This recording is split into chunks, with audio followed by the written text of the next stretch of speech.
let's just get right into this. When we look back at the history of computing, the big milestones used to be incredibly obvious, right? The first PC, the birth of the internet, the launch of the smartphone. Boom, boom, boom. But tracking modern tech progress, specifically from 2020 to the present, it is completely chaotic. Innovation is happening so insanely fast, bleeding into so many different industries, that it's actually really hard to figure out what legitimately belongs in the history books. To make sense of it all, we actually need incredibly strict rules to define what makes history.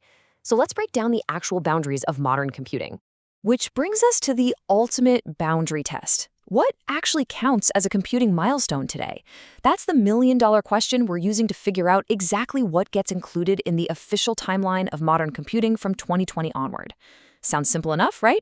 But as you'll see in a minute, the lines are incredibly blurred out there. Setting these hard boundaries is literally the only way to accurately map our technological reality without just drowning in the noise. So let's look at section 1, the core. What makes the cut? For an event to be officially recognized as a major milestone, it has to relate directly or even indirectly to our holy trinity of modern computing. First up, software. The digital instructions, the code we rely on every single day. Second, hardware, the physical processors and machines themselves. And then we have that third parameter, wetware. And honestly, this is where things get truly wild. So what exactly is wetware? It refers to biological or human brain-based components that are integrated with computational systems. Just pause and think about that for a second. The cutting edge of computing has pushed so far beyond just silicon and code that biology itself, actual human integration, is now considered a core fundamental pillar of computing history.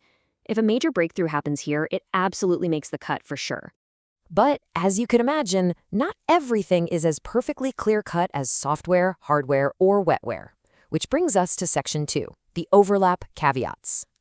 As tech expands, huge adjacent fields are constantly overlapping with computing, but they don't just automatically get a free pass into our milestones. Take general robotics, biotechnology, and media psychology. Generally speaking, we treat these as their own totally separate things. But there is a catch, what we call the functional overlap exception. For example, robotics is excluded unless there's a significant functional overlap with computing itself. Same with biotech. Using computational tools in a lab doesn't count unless that specific event actually improves the underlying computing tech.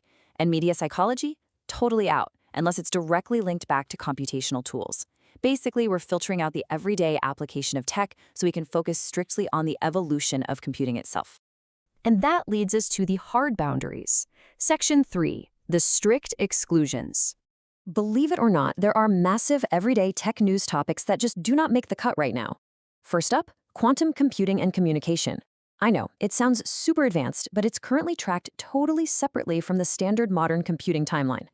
Second, general computer insecurity. Things like everyday hacking incidents, breaches, internet conflicts, malware, they're strictly out. The one major exception here is if a hack actually forces a milestone leap in computer security. If not, it's ignored. Finally, economic events and new tech policies are out, unless that policy is specifically about tech standardization. We are actively stripping away all the business drama and the daily cybercrime headlines to look purely at true computational advancement. At the end of the day, to understand where computing is going, we have to strictly define what computing actually is. Since technology is bleeding into literally every single part of our lives now, from warehouse robots to our own biology, drawing these hard categorical boundaries is more important than ever. It's really the only way we can accurately track our progress, measure real milestones, and see the true trajectory of modern tech. So next time you're scrolling through tomorrow's headlines, ask yourself, is this just another basic application of technology, or is it a true milestone that passes the boundary test and makes history? Thanks so much for joining me on this explainer, and keep questioning the